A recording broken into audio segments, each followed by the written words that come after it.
Welcome to News West 9's West Texas View with Johnny Lou Avery. Welcome to the West Texas View. I'm Johnny Lou Avery, and it's a pleasure to have our guest today from Midland College because they've got a very exciting time before them. It will very soon be their 40th anniversary as a college, and what an impact this college has made to this community and indeed the whole Permian Basin area and to the state of Texas in the community college system. And so over the next few segments of the program, probably 2 weeks, we're going to be talking with members from Midland College about the history, about the some of the interesting stories that have made Midland College develop into the outstanding community college that it is. And it is indeed recognized all over the state as one of the very top community colleges in the state.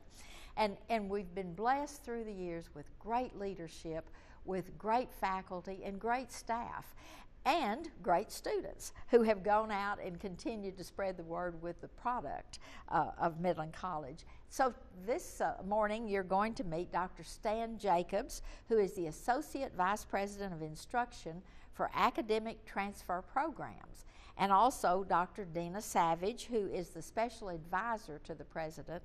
And both of these people have had a lot of jobs within Midland College because they've been here for a while, but especially Dr. Jacobs, who has been was one of the very first employees. In fact, right. Didn't you say about the 13th employee The 13th hired? full-time faculty member. And that was in the days when Midland College was still in a metal building getting started and trying to figure out, Dr. Langford was trying to figure out, and he came to one of the hotels and interviewed you. He came to the old Scarborough Hotel and met me there, and we met in the coffee shop, and he gave me my interview for Midland College. That was in 4 BC, 4 years before the campus was finished. Oh, how neat. That was 1971, and while we had the old Scarborough Hotel, which I miss nowadays. I know, I do too. And But what a ride this has been for you. yes, it's been fantastic. And watched it grow and blossom and to where it is today with the gorgeous campus. And I had a wife and 2 little daughters that I brought here from Kansas, and we bought a house near Cuthbert and Midkiff for $15,500. Oh my goodness. Those were the days, my friends. Yes, and it has been a good ride. We went from 700 students to now about 7,000 students, and many nice buildings. We've gone from no trees at all, no buildings, to one of the most beautiful campuses I think in the country. Well, let's meet Dina before we go any further, because I've got a lot of stories that we've got to talk about. Okay, Dina, tell us a little bit about yourself. Well, I moved here during the last oil boom in the early 80s, and I knew the president then, Jess Parrish. He and I had met before, and one day I got a call from his office to come on in and talk with him. And I did, and before I knew it, I was the new director of continuing ed. Actually, I started as assistant director. It took a couple of years to become director. And a couple of years later, I was dean of community services. So I started out on a whole different part of the college, the community service continuing ed part. And that touches so many lives. It's wonderful. It's a wonderful part of our mission. It's a great part of what we do. And so even though you're not directly working in that now, you still remember all the fun people you met and the great courses you gave. Yes, it's a great part of who we are. I moved from that over to the technical programs. And so I've worked for years. Stan and I have been sort of counterparts for a long, long time.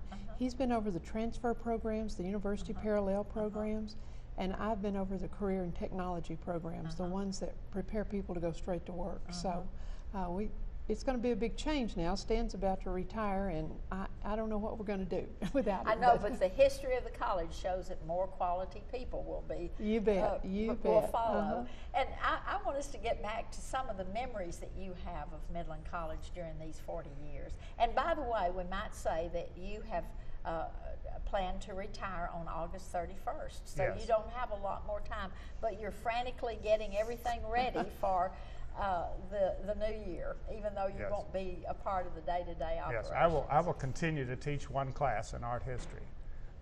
And maybe in the next year or so, I might teach a class in English as a second language, which I'm looking forward to.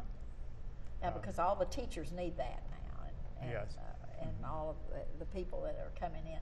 So tell us some of the stories you remember after he hired you and you got started. You were a faculty member, and at what point did you move up to or move over to administration? I was a faculty member teaching all basic studio art classes, ceramics and sculpture and drawing, painting, and design at the Museum of the Southwest, because we didn't have a campus yet. And I still remember teaching in the stables and the servants' quarters at the museum.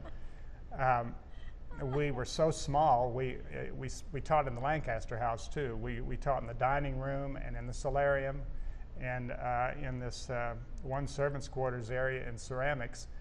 It was so small. It's about half the size of my current office, and we could get 8 students in there max.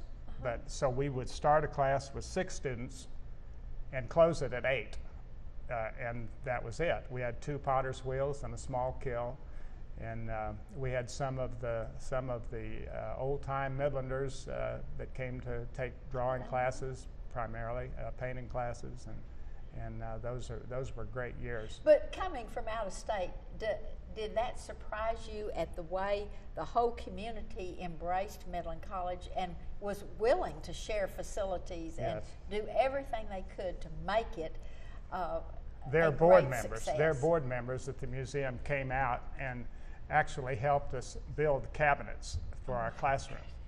And I won't forget that. And they were also taking classes. One of the board members said, well, if you have trouble making a class, I'll sign up. I won't come to class, but I'll sign up and pay for the tuition so that you can make your class. Because said, a lot of people don't know that you have to have a certain number in a class for it to make. And so you offer more classes sometimes than actually make. And so that's a big commitment that they were willing to give you that assurance that one way or the other you were going to have that class. And so what else happened during that early period particularly? It was about 10 years before I went back to get my doctorate at Texas Tech. And then not long after that, I became division chair of fine arts and communications area, which included all the performing arts and journalism and so forth as well. Well, in looking back quickly, we only have about 45 seconds. In looking back quickly, what is the one thing that you remember most about this period of 40 years? Moving into the new fine arts building and sneaking into the windows before it was open, and getting my classroom prepared, and getting into trouble with the maintenance department because we had not yet bought the building. But I wanted to be ready for the students, and the students, that's what it's all about. And the fine arts building is something that would compare with any in the state. Absolutely. It's wonderful. We're going to have to take a break right now. We'll be back in just a minute and continue this conversation with Dina Savage. See you in just a minute. Stay tuned. West Texas View will be right back.